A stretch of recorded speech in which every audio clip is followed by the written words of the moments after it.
معراج کے بارے میں ایک اہم بات یہ سمجھیں کہ حضور اکرم صلی اللہ علیہ وسلم کو اللہ رب العزت مکہ مکرمہ زمین فرش سے عرش معلیٰ تک لے کر گئے۔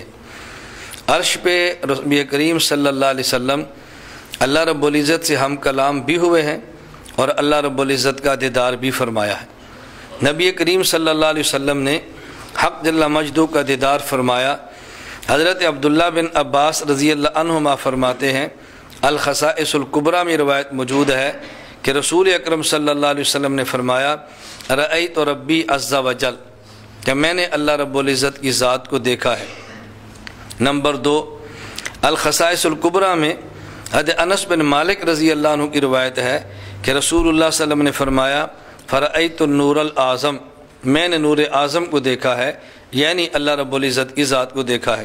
نمبر 3، حضرت حسن فرمایا کرتے تھے اور قسم اٹھا کر، کان الحسن یحلف باللہ ثلاثۃ لقد رأى محمد ربہ، تفسیر عبدالرزاق، کہ حضرت حسن قسم اٹھا کر فرماتے نبی کریم صلی اللہ علیہ وسلم نے اللہ رب العزت کو دیکھا ہے، اور 3 مرتبہ قسم اٹھا کر فرمایا۔ حضرت ابو ہریرہ رضی اللہ تعالیٰ عنہ سے سوال کیا گیا، ہر رأى محمد ربہ، کیا نبی کریم صلی اللہ علیہ وسلم نے اللہ رب العزت کو دیکھا ہے؟ انہوں نے فرمایا نعم دیکھا ہے۔ الجامع احکام القرآن کے اندر یہ موجود ہے۔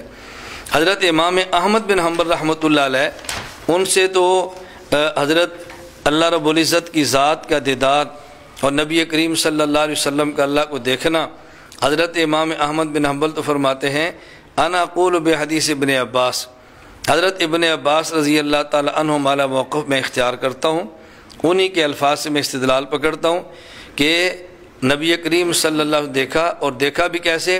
فرمایا بعینہ رآہ 2 مرتبہ فرمایا کہ رسول اللہ صلی اللہ علیہ وسلم نے اپنی آنکھ سے اللہ پاک کو دیکھا ہے۔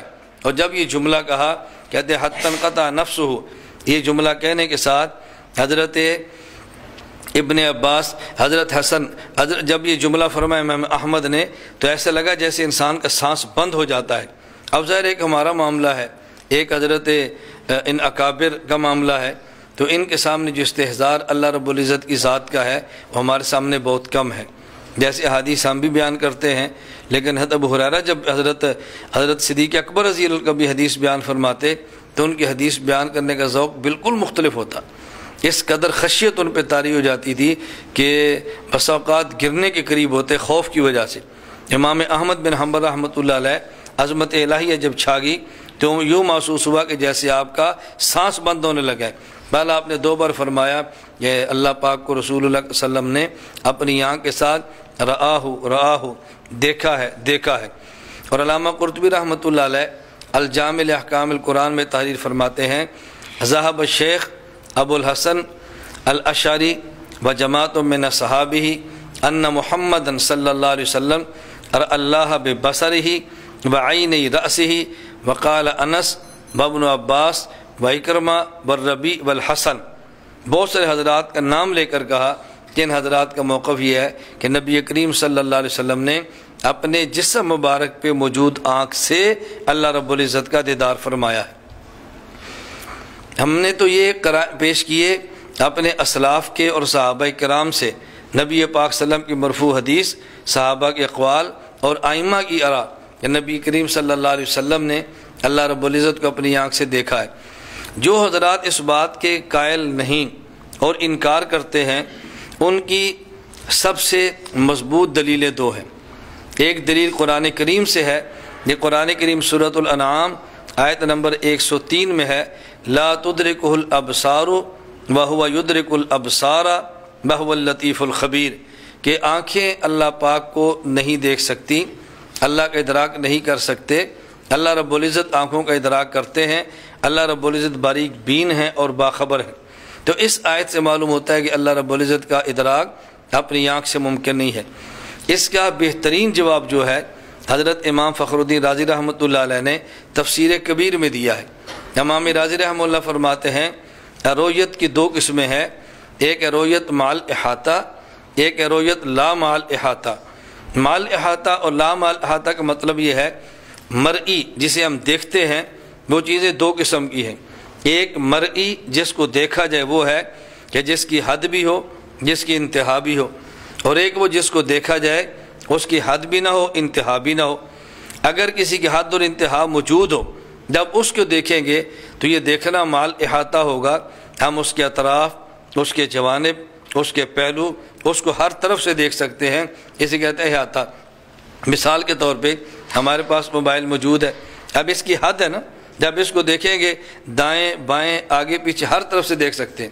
اب اس رویت نے اس کا احاطہ کر لیا ہے, اسے کہتے ہیں رویت مال احاطہ. اور اگر چیز ایسی ہو جس کو دیکھنا ہے اس کی حد اور انتہا نہیں ہے, اس کی جوانب نہیں ہے, اس کی کوئی انتہا نہیں, تو اس کی رویت تو ہوگی لیکن احاطہ نہیں ہوگا. اس لیے فرماتے ہیں رویت کی دو قسمیں ہیں, ایک ہے رویت مال احاطہ اور ایک ہے رویت لا مال احاطہ. جو رویت مال احاطہ ہو کہ جس میں اطراف جوانب اور ہر پہلو کو دیکھا جا سکے, اس رویت کا نام ہے ادراک. اور وہ رویت کہ جس میں تمام جوانب اور پہلو کا احاطہ نہ ہو سکتا ہو, رویت لا مال احاطہ, اسے صرف رویت کہتے ہیں, اسے ادراک نہیں کہتے. قرآن کریم نے رویت باری اللہ کو دیکھنے کی نفی نہیں کی بلکہ اس دیکھنے کی نفی کی ہے کہ جس کے اندر احاطہ ہو, جسے ادراک کہتے ہیں.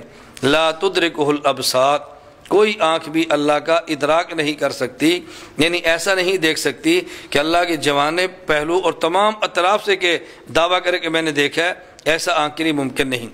نبی کریم صلی اللہ علیہ وسلم کا دیکھنا یہ ادراک والا دیکھنا نہیں تھا کہ جس کو مال احاطہ کے, بلکہ آپ کا دیکھنا لا مال احاطہ تھا جو ادراک کے درجے میں نہیں تھا. حضرت امام راضی رحمۃ اللہ نے جو گفتگو کی ہے, میں صرف طلباء کے لیے کہتا ہوں اس بات کو ذہن نشین فرما لیں. امام راضی فرماتے ہیں رویت ایک جنس ہے, رویت ایک جنس ہے, اس کی دو نوع ہیں. ایک نوع ہے رویت مال احاطہ, ایک ہے رویت لا مال احاطہ. تو رویت مال احاطہ کا نام ادراک ہے. تو ایک نوع کی نفی کرنے سے دوسری نوع کی نفی نہیں ہوتی, ایک نوع کی نفی کرنے سے دوسری نوع کی نفی نہیں ہوتی. جنس کی نفی نہیں کی, رویت کی نفی نہیں ہے, بلکہ رویت کے ایک فرد ایک نوع کی نفی کی ہے. تو ایک نوع کی نفی کرنے سے نہ جنس کی نفی ہوتی ہے نہ ہی دوسری نوع کی نفی ہوتی ہے. یہ امام راضی رحمۃ اللہ علیہ نے بڑی علمی انداز میں بات فرمائی ہے. نمبر دو, جو لوگ رسول اکرم صلی اللہ علیہ وسلم کے اللہ رب العزت کو دیکھنے کے قائل نہیں, رویت کا انکار کرتے ہیں, ان کی دلیل ام المومنین امی عائشہ رضی اللہ تعالیٰ عنہ کی روایت جو صحیح مسلم میں موجود ہے کہ امی عائشہ رضی اللہ عنہ فرماتی ہیں من زعم ان محمدن صلی اللہ علیہ وسلم رأى ربہ فقد اعظم علی اللہ الفریہ, کہ جو شخص یہ کہے کہ رسول اللہ صلی اللہ علیہ وسلم نے اللہ کو دیکھا ہے تو اس نے بہتان باندھا ہے, الزام لگایا ہے, جھوٹ بولا ہے, ایسا ہرگز نہیں ہو سکتا.